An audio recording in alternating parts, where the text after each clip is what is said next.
I want to welcome everybody to the bi-monthly Friday afternoon interactive webinar here on Sex and Healing Relationship.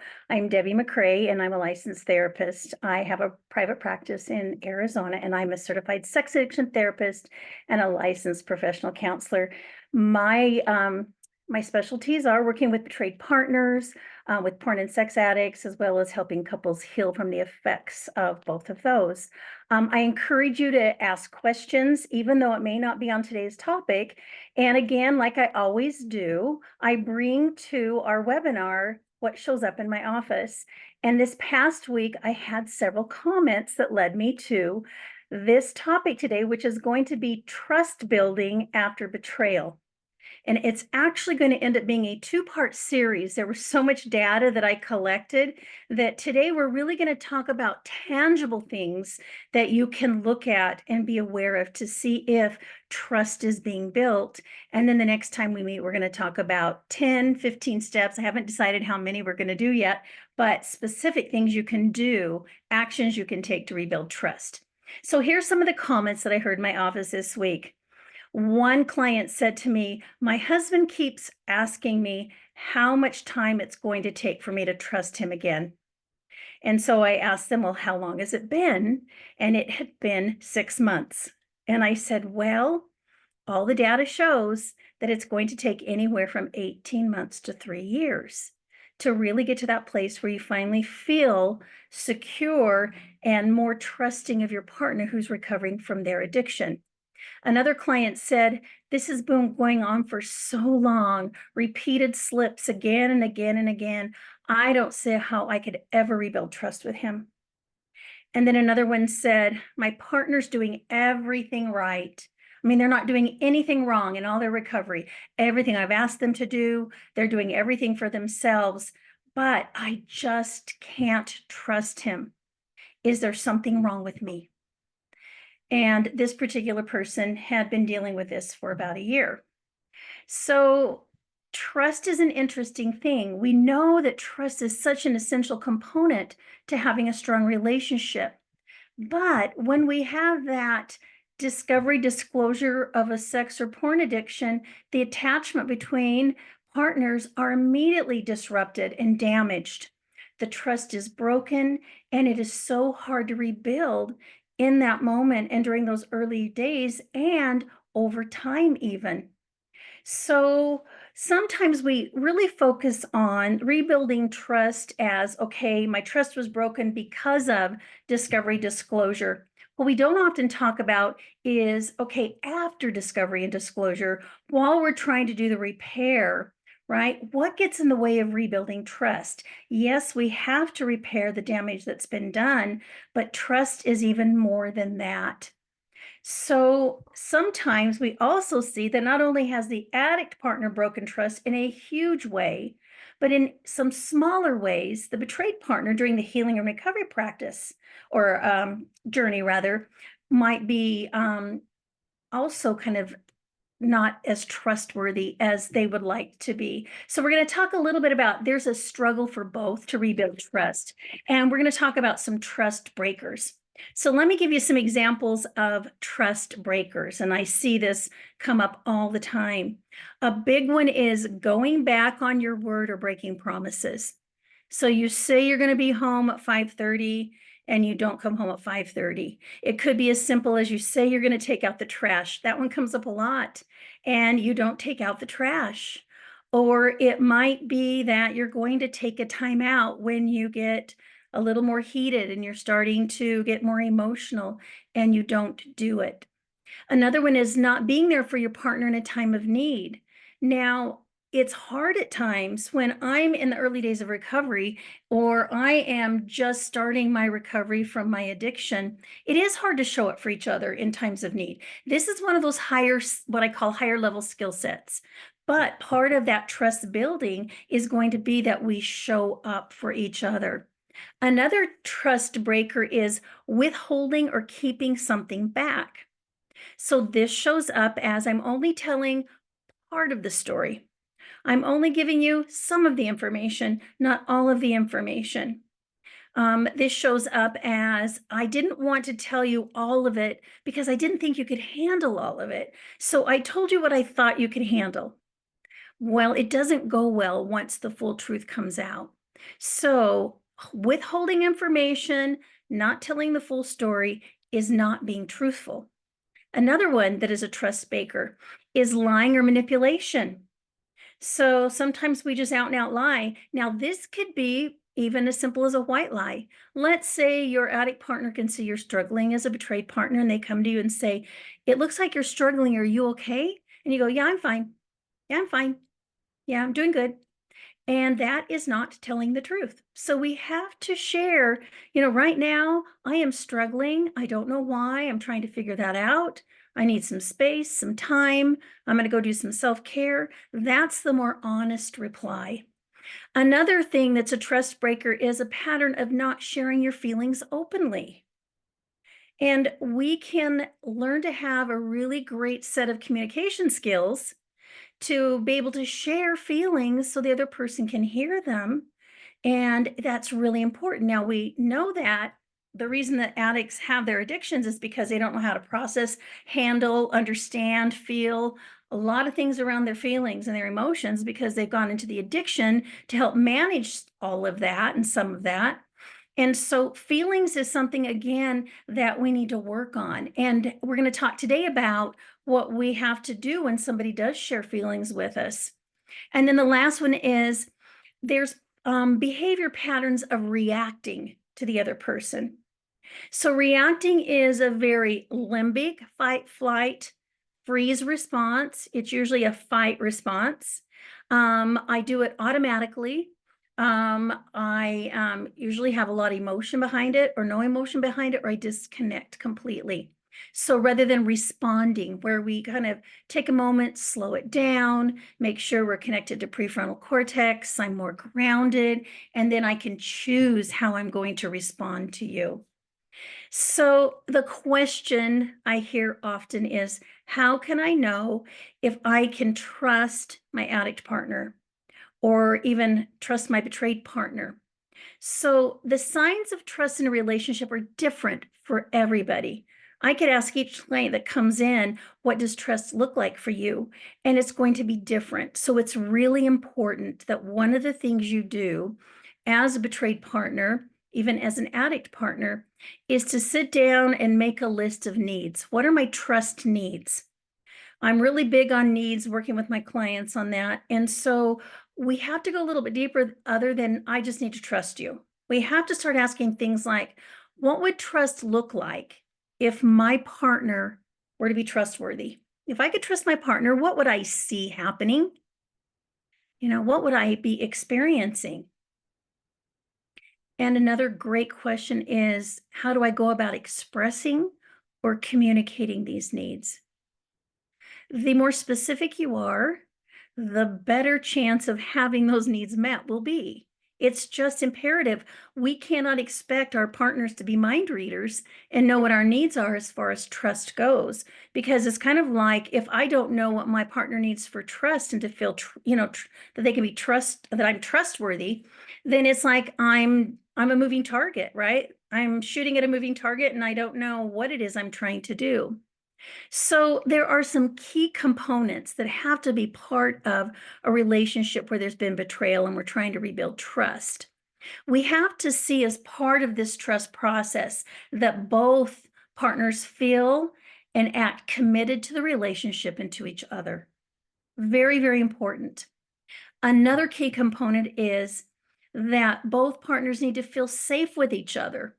They need to know that each person will honor any boundaries that are put in place, especially the physical, the emotional, the sexual boundaries.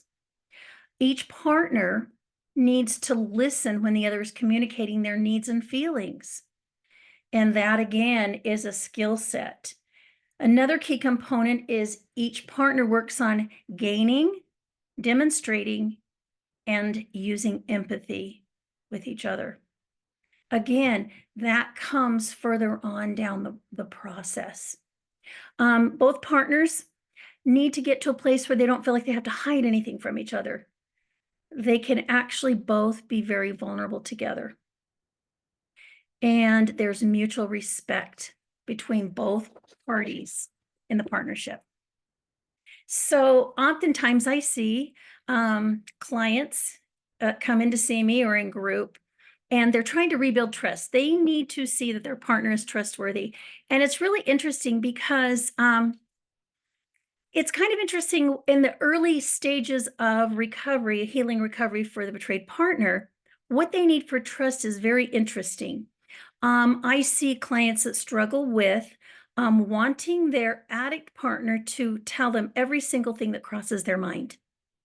So every time you might see a woman and notice her, or you might think about something you saw in the past, or every little detail that crosses and comes into the addict partner's mind. Unfortunately, that's not always the healthiest way to go about rebuilding trust, because the bottom line is each of us have to have our own personal thoughts. It's what we do with our thoughts, right? As we are in recovery and we're working on, if I've got unhealthy thoughts that come in and I'm a struggling addict who happens to, have a certain, you know, pattern to my addiction, right? And maybe thoughts are along with it. Then when those thoughts come in, I use a 3-second rule. So I only focus on it for 3 seconds. Then I do a healthy distraction. I reach out for help. I go do self-care. Then we can just trust that your partner is managing it and handling that as part of their recovery. Trust doesn't always mean giving each other access to every part of your lives. And I understand that there needs to be a very balanced way of sharing things like computers and cell phones and social media accounts and components. Work-related information is one of those that you may not be able to get onto a work computer that your partner uses, and so we have to look at things. We can't just rebuild trust by tracking on an ongoing basis our partner's movement in their vehicle, or having cameras watching your partner when they're at home or at work, because this are like actions that we're expecting the person to take, right? Or I'm going to do. There's so much control in that. Rather, I want you to consider that rebuilding trust is a way of relating to each other and connecting to each other. Makes it very, very different. This is not about controlling or preventing. It's about how I relate to you and how we create healthier connection. So trust building behaviors are what we're going to talk about, and they do take time.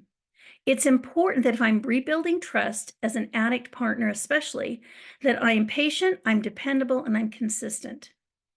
Because I say oftentimes it is consistent, healthy recovery work over time is what is the foundation for rebuilding trust. So like I mentioned earlier, betrayed partner could take 18 months to 3 years before they feel like they can trust. So that has to be a consistent, ongoing behavior set that the addict partner has. It's also important to identify, like I said earlier, what are the specific trust building behaviors I need to see my partner doing? What do I need to experience? So the big question is, how can I know that my addict partner is doing the trust building behaviors that you're talking about, Debbie? How do I know that what they're doing is going to repair our relationship or help repair the relationship? Another question is, what are some specific things I would see my addict partner or my betrayed partner doing that indicates that I can trust them and be vulnerable? Or are there signs that I can look for? So oftentimes I do psychoeducation with my clients around Brene Brown and her research on what makes someone trustworthy. It is such a great acronym. Her Braving acronym is a way to take trust and break it down into tangible parts. This is what I'm calling the trust building behaviors. So we have to be able to ask for what we need specifically in order to build better trust, or better build trust is a better way to say it. Okay. All of these factors also apply to self-trust. I have to learn to trust myself. So I can literally take the things we're going to talk about, and I can apply them to really learning to trust myself as well. Because the bottom line is, in order for me to trust other people, I have to learn to trust myself as well. So there's 7 factors, like I mentioned, and her acronym BRAVING stands for boundaries, reliability, accountability, vault, integrity, non-judgment, and generosity. So I want to talk on each of those a little bit, and I want to apply it to what I see coming in and some of the struggles that occur. So the first thing we're going to talk about is boundaries. You know, boundaries are crucial. I believe that they are number one in really establishing the ability to create trust. The lack of proper boundaries is what ruined the trust in the first place. So there is no trust without boundaries. So if you don't understand boundaries, you don't have boundaries. If you can't tell me what your boundaries are, or your therapist what your boundaries are, then I encourage you to work on that. I love what Brene Brown said. She says, I trust you if you are clear about your boundaries and you hold them, and you're clear about my boundaries and you respect them. So boundaries really keep the bad stuff out and the good stuff in. Boundaries are about safety. I'm passionate about boundaries because boundaries are what helps us heal. They're so fundamental. So not only do we need to have clear boundaries around the behaviors we'll accept or we will do, those are our internal boundaries. So my internal boundaries are those behaviors and things I do, right? The standards I have, the values I've put into place so that other people are safe from me. And then the external boundaries are the behaviors that, you know, I will accept from others so that I'm safe from them.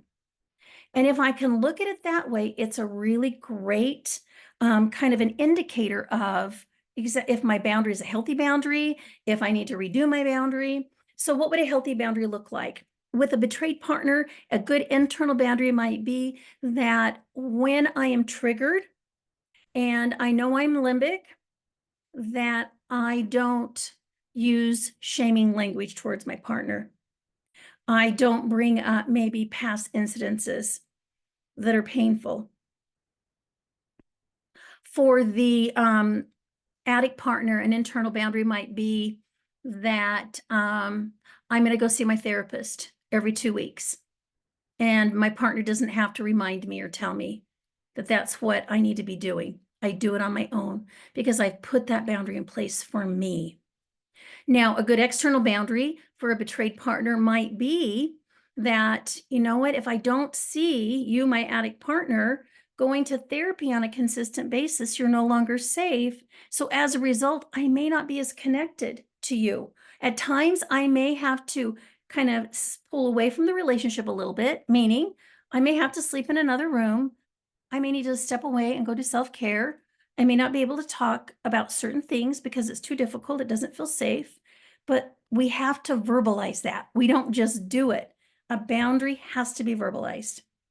I talked with somebody this week about that. They talked about a boundary they set. And my question was, well, as you did that, did you let the person know that's what you were doing? And they went, no, I didn't. And I said, well, then how did they know that was a boundary? So words have to go with boundaries as well.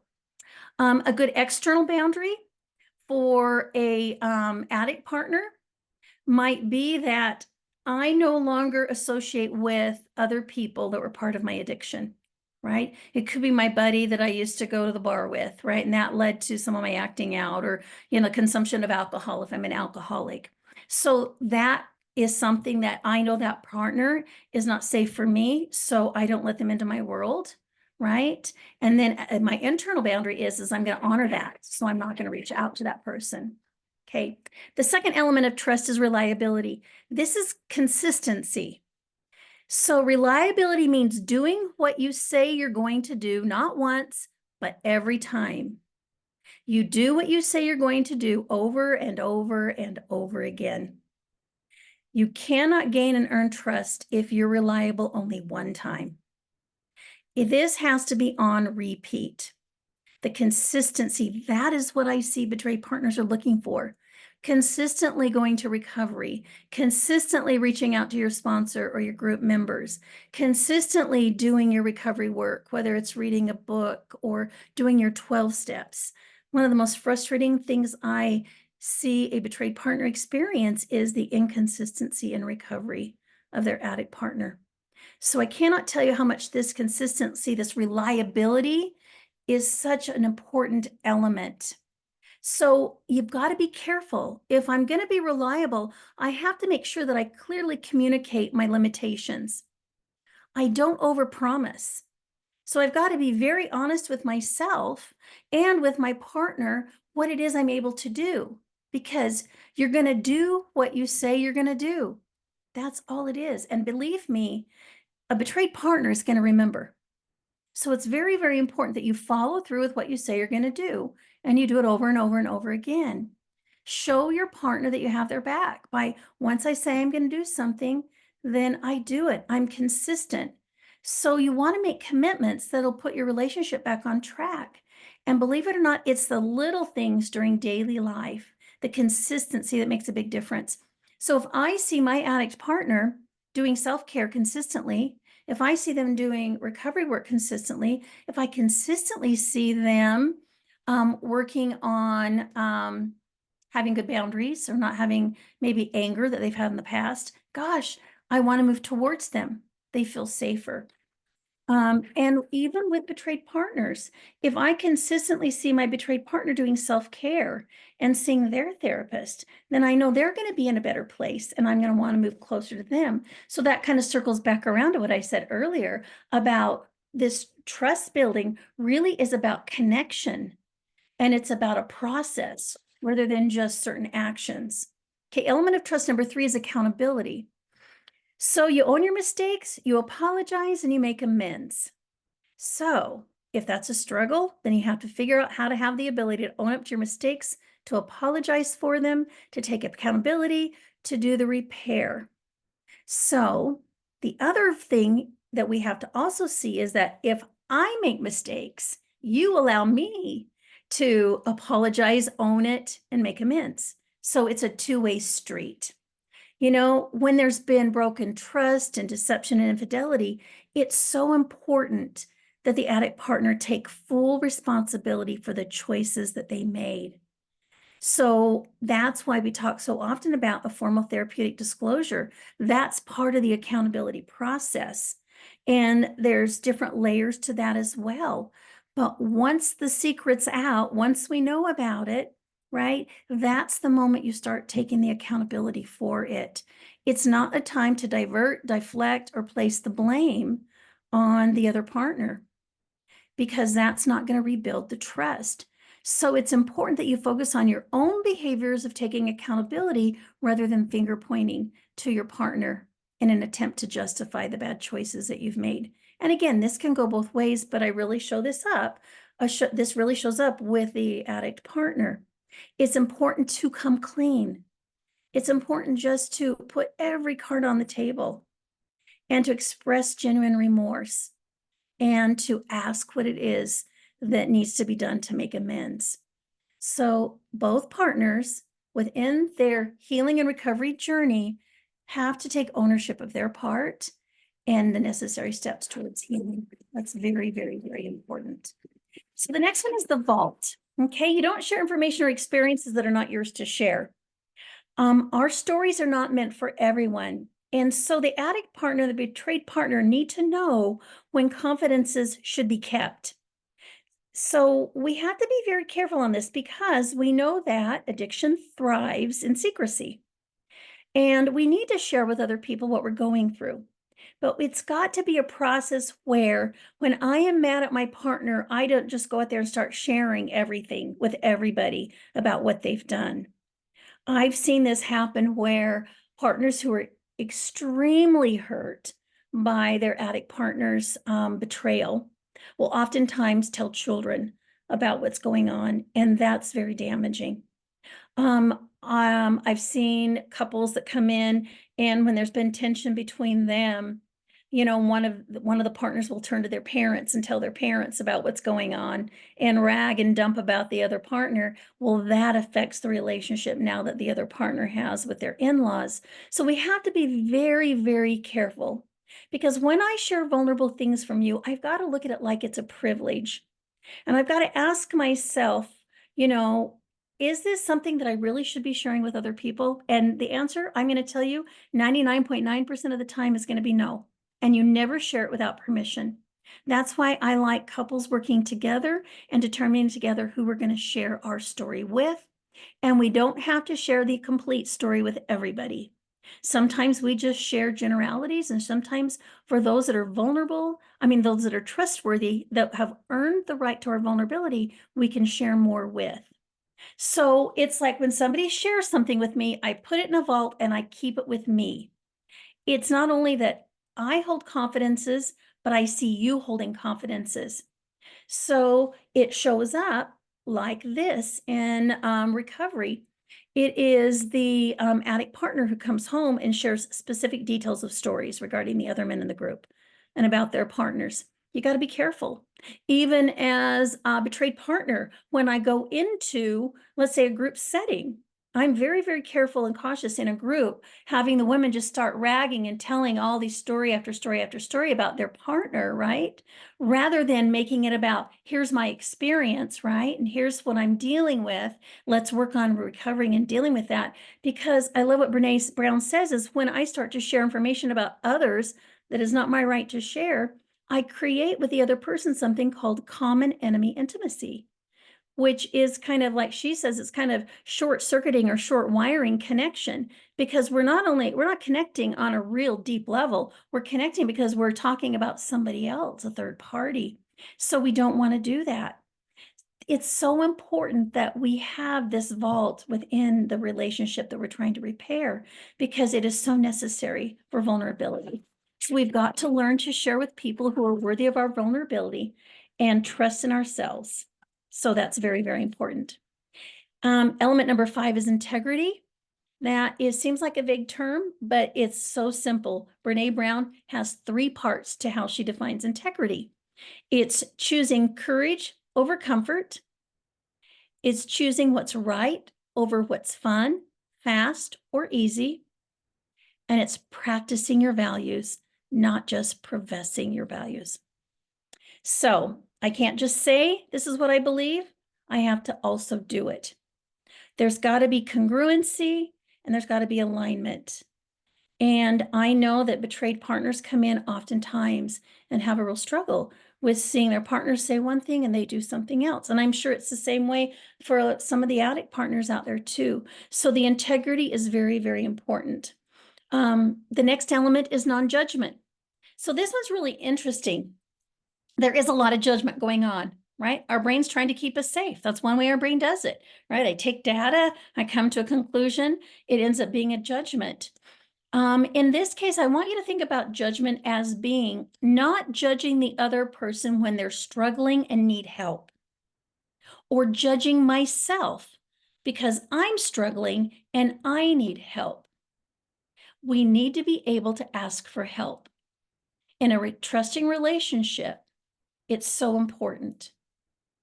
So if I come to my betrayed partner and say, hey, I'm really struggling with this, right? I wanted to let you know, I just really need you to have patience with me. And the addict partner comes back with, yeah, but you know what? You wouldn't be struggling with this if you were seeing your therapist more often than once a month. And if you were working your books, because I've seen your books laying around for months now, and it's not been open. So that's what I'm talking about. Rather than going to the, oh, tell me more about the struggle. We want to get curious. So it's so important that rather than judging, that we turn around and we get curious, maybe with what they need help with and why they need help. Curiosity is such a great tool to put in your tool belt. So when there's non-judgment, I can ask for what I need and you can ask for what you need. And we can talk about how we feel without judgment. So that is a very important element. The last element is generosity. So number 7 is generosity. You know, both the betrayed partner and the addict partner are going to make mistakes. It's just part of the recovery and healing journey. So when this happens, generosity has to come into play. So when the addict partner or the betrayed partner messes up, we have to stop and make a generous assumption and check it out, first of all. Rather than coming into judgment and coming to a conclusion, rather than blowing up or getting upset, like I just mentioned earlier, we've got to get curious. We need to share what's on our mind. This is where we check in with the other person about our stories in our head. We don't just assume. So it might be, hey, this is on my mind. Here's the story I'm in. I know you care about me. I know you don't mean to hurt my feelings. Help me understand. What a great way to approach somebody, because I'm assuming you're not meaning to hurt me, and I'm not coming to a judgment right away. That's the generous assumption. So it might be you see your partner wake up and you can tell they're disconnected. They don't appear to be very happy because they're not talking. Maybe they're giving you short responses, and your judgment tells you want to go to, oh, they're mad, they're grouchy, I don't want to be around them. And maybe you check in instead and say, hey, I'm curious. I noticed that you're quiet. You're not talking much. You know, I'm just wondering, are you having a bad day? Are you okay with me? And if they say, I'm fine, I'm okay with you, then my attitude is, I'm going to go with that. I'm going to assume that you're telling me the truth. I'm going to give you the generous assumption. So people make mistakes. Be generous in them making the mistakes. So we have to have generous interpretations about the intentions and actions of others. That's really hard when our hearts are hurting, when we're struggling in recovery. So we have to listen with an open heart to not only the partner's perspective, we've got to validate the partner's emotional experience, and we have to do that for the addict partner as well. So if we can look for these 7 elements, it's tangible. I can see if my addict partner has good boundaries or not. I can see if they're reliable, if they're being accountable and taking accountability, if they're working with me on sharing the information that we share and we're vulnerable with. We know who we're sharing it with, and we've got an agreement there. We've got that confidentiality. I can see that they're aligned with their values and have integrity. I can see that they're staying out of judgment of me and of themselves. And I can see that they're being generous with me when I make mistakes. That lets me know my partner is becoming more and more trustworthy, and I can begin to start trusting them. Trust is built in really small, and sometimes it seems like insignificant amounts. It does feel like it's slow. But it's really important that we have something to look for. We can look for the data. This helps me look for the data to know if you're safe. This is not only applicable to when I'm in a relationship with an addict partner, but it's all across the board. It's with friends, it's with family members and colleagues. These are just the indicators that let us know that I can trust you. So like I mentioned at the beginning of today, next time we meet, we're going to talk about some of the specific trust building steps that you can take to rebuild trust. So I don't know if there's going to be 10 or if there's going to be 15. You're going to have to come back and find out. I have a lot of data, but these are going to be the practical steps, the things that we can do, what we can focus on as we're rebuilding trust. So that's today's webinar. It's so great. I love that you talked about boundaries as keeping the bad stuff out and the good stuff in. And your counterpart Matt on a Friday a few weeks ago talked about the best relationships have the healthiest boundaries. And at first I was kind of like, but I was like, no, because you're right. Just like you said, I know what you are looking for. You've used your words, and I can honor those and respect those, and I can tell you what mine are. And like there is transparency, but there's also it's not the guessing game. One of the things you talked about was I've got so many things underlined again, but you talked about oh fudge, I can't remember now, but I'm going to skip, but the non-judgmental, I thought it's Troy Love talks about being judgmental of ourselves, those voices of shame. And I think it's easy for both sides of the equation to fall into that judgment, even of ourselves. And so, even when you're talking about being generous, it's like at some point we have to, we're all going to make mistakes. And so at some point, we have to own it, the accountability, but be generous with ourselves too, of like, okay, I'm going to learn from this. I do like the story I'm telling myself. I use that a lot. The story I'm telling myself is this. I really use, I'm curious, because I learn a lot more if I'm curious than if Mm, I just pounce, and I do like to pounce. If I mhm. pounce in on a situation, that can, then it just, then somebody's defensive. I'm not learning anything, and I'm emoting, but I'm not learning. And so being curious really helps.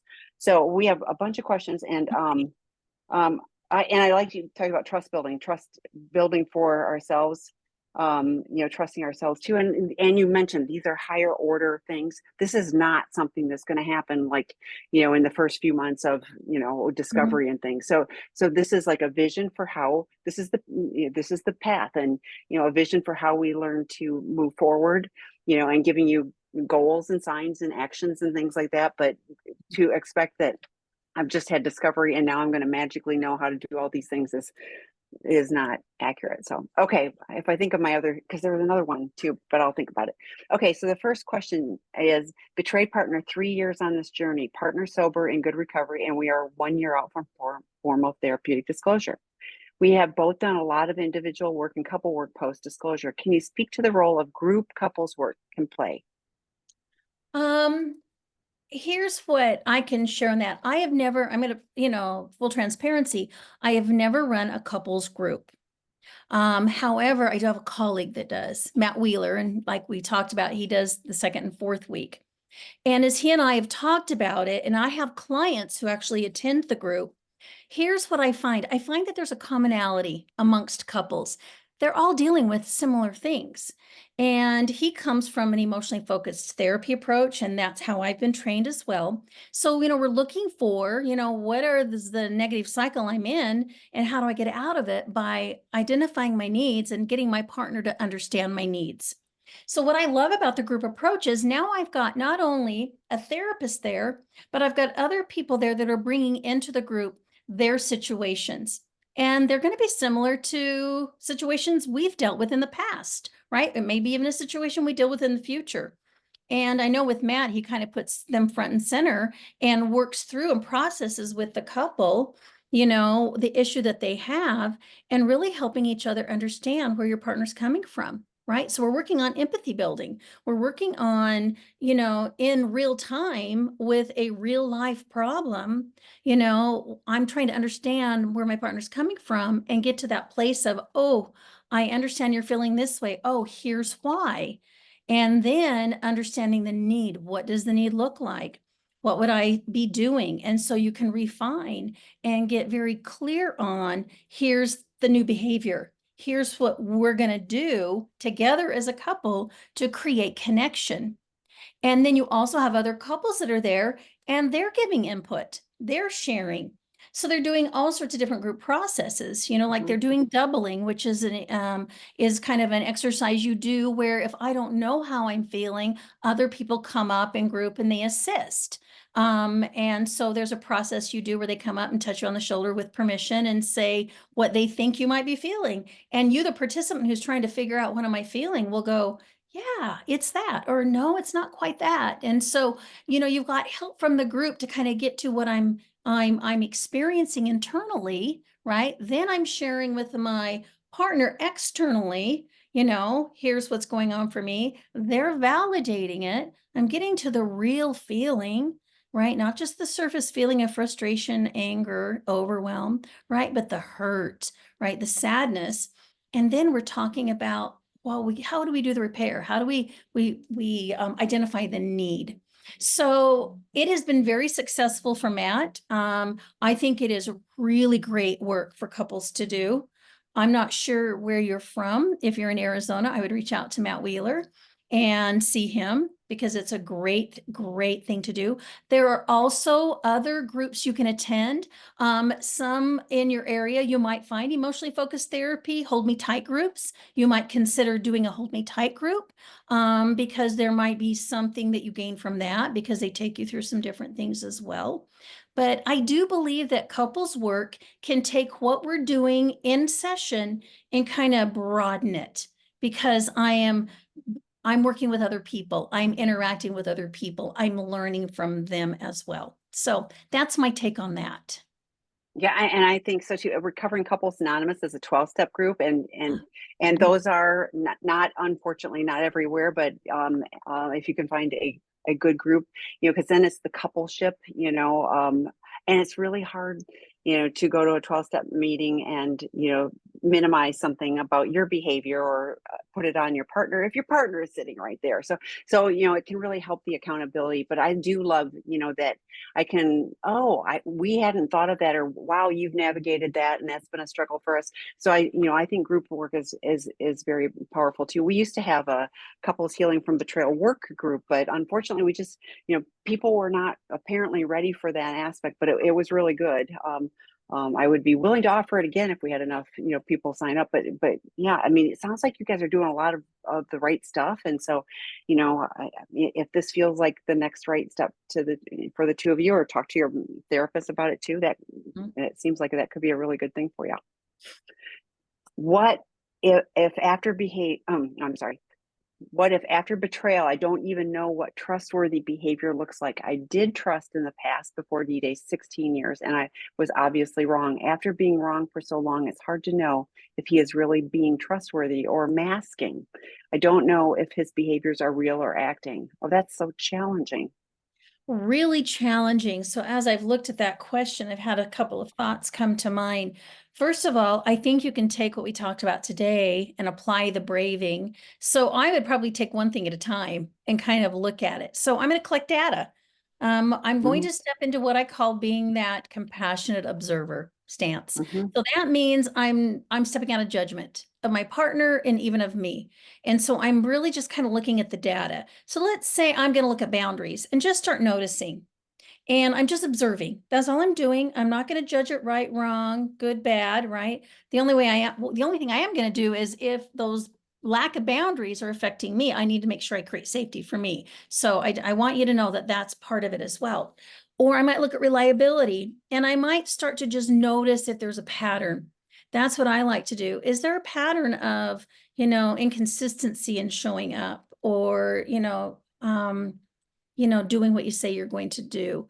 Because all those little things, I think unaware, you're seeing this, and that's why you don't feel like, I don't know if I can trust him or not. So now you've got some specific things that you can look at and work on and notice. I think that's part of it. I think another aspect of it is, okay, I've got to understand what my needs are too. What are my trust needs?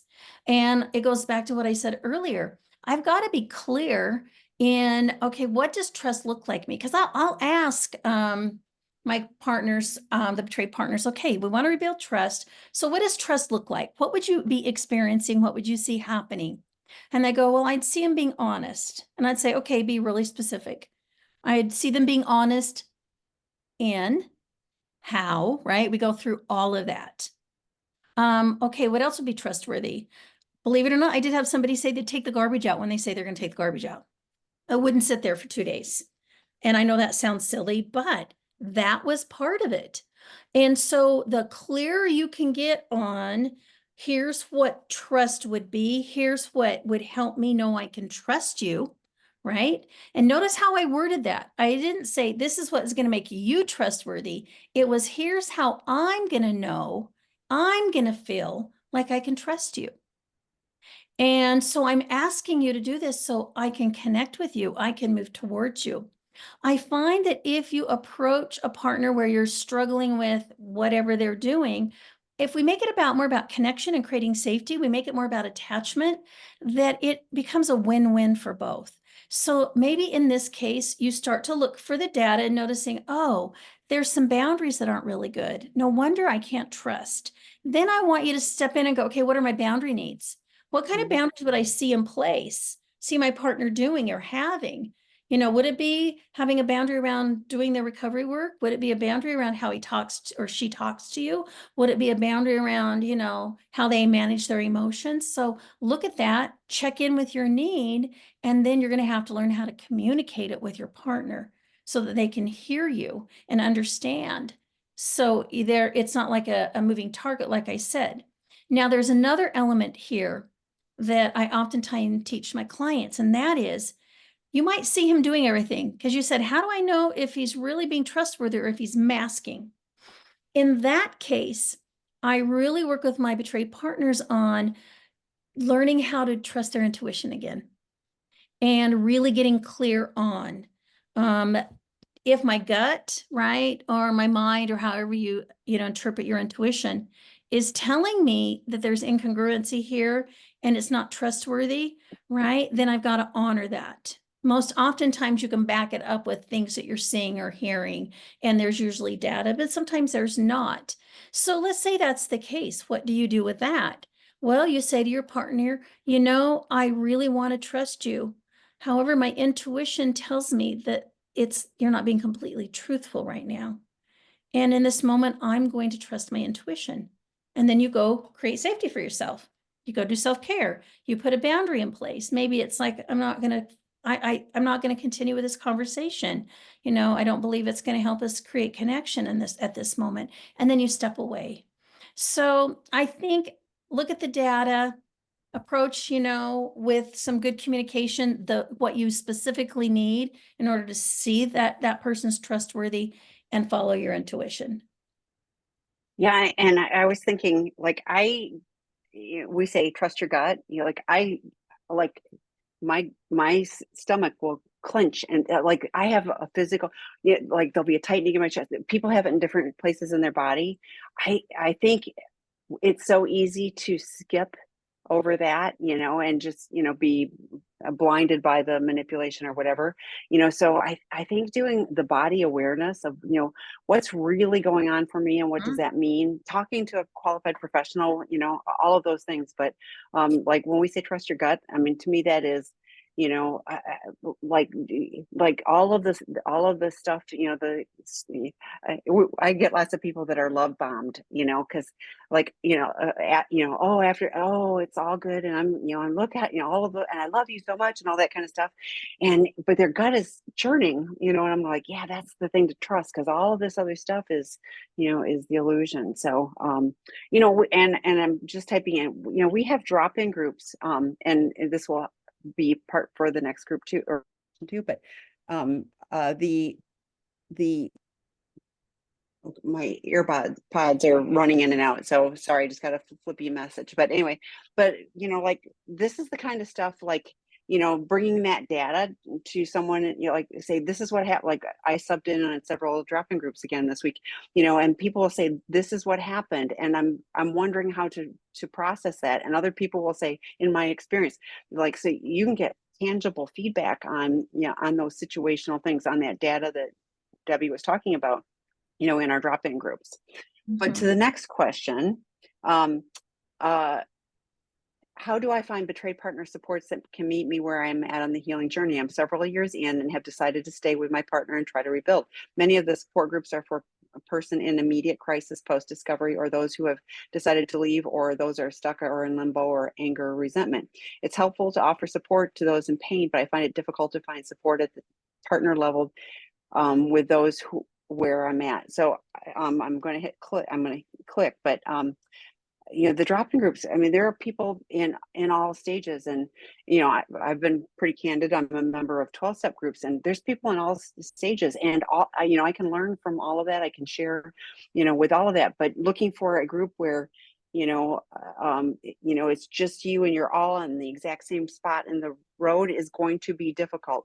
One more thing that, and Debbie and I were talking about it at the beginning, but that empowered women, I'll pull the link for that too, but we have an empowered women's retreat next week, and I'll tell you what, you know, the group that you form, you know, like they are still connected after we had a retreat in January, and they are still connected. So that is a group of people that are all in a spot on the journey. And that doesn't mean they're all in the same spot. Like some of them are staying, some of them are leaving, whatever, but they're on this healing journey and they're doing it as a group. And it was amazingly powerful. So I'm going to pull the link. And Debbie, other thoughts on this particular aspect? Well, I do know it's hard, and I have felt that there is kind of there's kind of a bit of a gap there, like you said. And so, if you're in Arizona, I'm starting a group around Mm, this particular thing, and that is women who have kind of gone through the early parts of betrayal, right? I'm kind of post all of that. I mean, I'm either staying in or I'm leaving, it doesn't matter, but we're going deeper. And some of the work is very similar, a little bit to what they're doing in the intensive. So I mean, I love the intensive idea, especially if you're feeling stuck or if you want to go deeper and you've never felt like you've gone deeper and you want to join in with a group that's going to stay with you. Because my observation in talking about the intensive was a lot of these women had been in recovery in their healing journey for a significant amount of time. So they would be in that same boat I'm hearing you say. And so I'm doing the same thing with my women's group and doing 3 different modules. Unfortunately, you have to be in Arizona, and I'm hoping that the day will come where it will be offered, more than that. But my other recommendation is that maybe you look at an aspect of your recovery that you're struggling in mm, this moment. Can I find a group that addresses that? You know, mm. I might talk to some of the other therapists that help facilitate the retreats, and some of them are doing the artist's way, which is a great way to kind of connect with yourself and your creativity and go deeper. And there's practices and everything else that kind of help you. And so there's groups out there. There's lots of different online groups. So the other thing might be, do I take an aspect of it? Do I join some type of group that's going to help me? Maybe um, I'm just trying to think. Maybe I do work more on my creativity. I hit creativity a lot with my partners that are healing, and they've been post healing quite a bit, because I do feel that that's very healing, and that as a part of them that kind of gets neglected in the early stages. Um, but just off the top of my head, there is a gap there. I'm not going to lie, of people who have maybe, like you said, been quite a distance down the road, and I'm choosing to stay, but I want to go a little bit deeper in my healing and not just, that I've gone through the immediate crisis. But 12 steps are great. I love sex and healing relationship, the retreats. So I would say go online and see if there's some options online that might fit those needs if you don't have them locally. And maybe the needs are not even about recovery. Like I love what you're talking about with creativity. Maybe you just go take an art class or do a book club or something that's got nothing to do with all of this stuff and is just something that would be joyful in your life, you know? I mean, like that can be a whole supportive aspect without it being just about, recovery or the addict or whatever too. So yeah, I think look for things, I like even that you're like, if you're stuck on one little area, like, okay, then is there something that would meet that need? I think that's a great way to look at that as well. So, okay. This sounds like being the addict secret keeper, a heavy burden. What would you have the same advice if the relationship was over? I am not exactly sure. Is that about being I'm going to make an assumption that it's when we were talking about the vault. okay? Yeah. So I'm going to go with that assumption. If I'm wrong, I was whoever kind of gave me wondering that about that too. question, Okay. Yeah. yeah, just give us a little more data. That would be helpful. I can understand why you would think that, but it's a fine line. I think I'd mentioned that. No, I don't want you to be the secret keeper. Like I said, addiction, thrives in, secrecy. It's that we choose carefully who we share things with.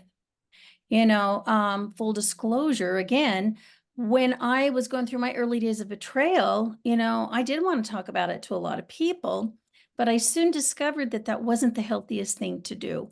And I've mentioned time and time again that I ended up finding, for me, it was like a handful, 5, 6 people that became my healing circle. And so those are the ones that knew the details that I could trust. Um, and my situation was such that I could share with those 6 people. I found that these people were non-judgmental, though these people had skill sets that I needed, whether it was they were logical and could help me when I was emotional, or I felt so comfortable with them, I could ugly cry, or the one that would give me hope that I wouldn't always feel the way I did. I had my therapist that I was sharing everything with. And so I had all those people that I was sharing my story and the things that I was experiencing with. I think we have to be careful when, especially if we're going to work on a relationship and we're planning on moving forward and staying together, that we have to be careful who we share some of the details of maybe the addiction or our frustrations, because some people aren't good at keeping secrets. So that's why I like the idea of we have a discussion, we communicate, we talk about who we're sharing with. I really struggle with the clients that come in and they go, no, we decide we're not telling anybody. Well, that's not how we recover in addiction. Isolation is not how we heal. So we have to challenge you, and I'm going to challenge them to, we've got to come up with two people that you're going to share it with. You go back to your addict partner and you let them know, I'm choosing this person and this person because I need support. So I'm going to tell them my story. Now, my story to me is a little different than I'm going to talk to them about everything you've done wrong and every detail and aspect of your addiction. I think that we can talk about it and still not make it all just about the addict, but more about here's my internal experience, here's what I'm struggling with. It's interesting. I've had some that I've challenged and they've identified people they're going to share it with, and their addict partner is okay. You know what? I think that's good. You share it with them. And then they go and share it with the person, and the person goes, I've dealt with the same thing. Mhm. Right. And all of a sudden they've got this instant connection that they will always have that person for support. I have had other people, I'm not going to lie, who have shared their situation, their story with others, and that person has pulled away. So we have to be so careful who is worthy of our vulnerability. Can I really trust that person? And again, it kind of goes back to, I would look at the braving acronym for people. That's who I know who to trust. And then my gut tells me it's okay for me to share this with this person. So you're right. We don't want to be kind of the secret keeper at all. We just want to make sure that it's safe, that who we share with is safe, and that we're doing it in the healthiest way possible. Yeah, yeah, and I've like you're saying, the pulling away, or I've had it where partners are sharing something and then it gets turned around on them, but something they did or didn't do, they weren't whatever, and so instead of getting support, it's like they're almost vilified. So that doesn't help, and I think it's also really important, is what I'm going to share going to be traumatizing to someone else? Am I going to be causing someone else pain? I'm not talking about the addict, but like the person like parents, or children, am I going to be causing someone else, trauma? Is this the proper thing to do? And even, to your point about if you're going to stay together, is this something that, around Thanksgiving table that you want everybody, sitting there thinking about and talking about, so Mhm. it's very difficult. It's not about keeping secrets, it's about the safety. But this person did say yes to the vault. So, Yeah, okay. and if you're unsure, take it to your therapist, right? Talk with your through with your therapist so you can do it in the healthiest way possible would be my other just PS. My SAPA partner has shown me for several years that he is only interested in faking recovery, despite his repeatedly saying words. He wants actual recovery. In going by his actions rather than his words, I'm trying to truly accept that he's not ready and may never be. I understand cognitively, but I'm stuck mentally. I don't even know why. He's mean and respectful, lies and blames. I go to the betrayed partner groups regularly, and I have great connections that I've made through there. My SA and I are separated, but under the same roof, due mostly to finances. I'm trying to do things I need to do for me, but I'm constantly triggered and stuck in anger. I feel like existence is intolerable. What do I do when I'm already doing what I can, but I'm stuck? Oh, that is a hard situation you're in. Gosh, I have, my heart really hurts for your situation. That would be so difficult and so many challenges. Um, the number one thing I just want to ask, because I say this to every one of my clients when they're struggling, how's your self-care? Are you doing a lot of self-care? Are you taking time away? Are you stepping out of the situation that you're in so you have breaks? What do I mean about with that, I mean, do you get out of the house at times, and are you around people that are uplifting? Are you in groups where you've got support? And so maybe in the group, they can have empathy for you, and they can possibly give you ideas that you may not have. Because, you know, in your situation, oftentimes it's kind of like we can't come up with ideas because we're so in it. And sometimes other people have an outside perspective. So that would be another thing. I would also look at, okay, what are the boundaries you have in place? Because anytime there's resentment or anger, that's an indicator to me that your boundaries are being violated, or, and you're not, you know, somehow following through. Maybe we need to redo the boundary some, or maybe you don't have a boundary in place. So that would be another thing that I would look at is the boundaries, and how do I go about creating a healthy boundary? And again, how much interaction do you have to do if you're in this, your separation? And I don't know, if it sounds to me like it's not like a therapeutic type separation.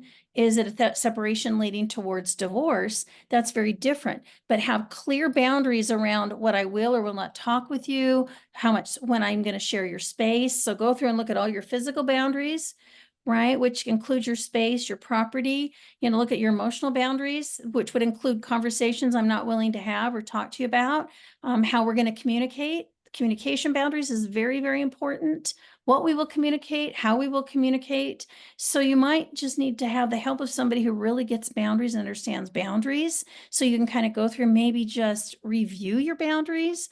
And then you may have to verbalize or send an email with the boundaries that you have in place. I'm not sure how you're communicating. My clients typically, oftentimes they resort to, you know, emailing or texting, which is not my favorite, but depending on the circumstances, it may be the safest. And so what can you do to create safety for you would be my focus.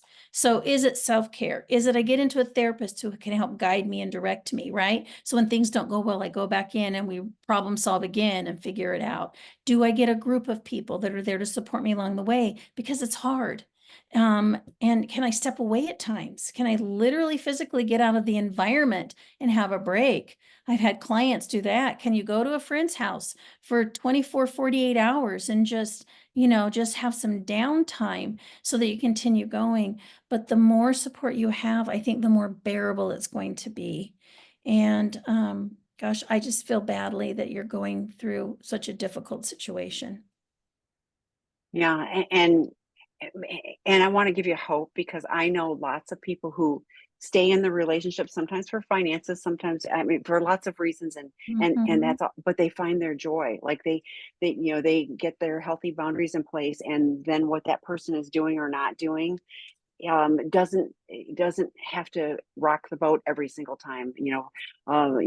Finding the joy, going having coffee with a girlfriend who has nothing to do with any of this stuff, or Mm. I mean, yeah, doing something of service work, whether it's, pets, or whatever it is, but Mhm. being very intentional about doing good self-care things, good things that fill my tank up, and take me away from the situation, that's, in the household.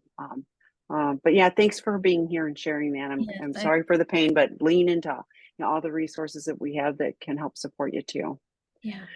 Okay, so I will see you in person Yes. next week, and then Matt will be on next week uh, on this webinar. There will be a time change on this one because of the Arizona. Arizona does not do daylight savings time, so watch the card. So when after daylight savings time goes into place, the card will change.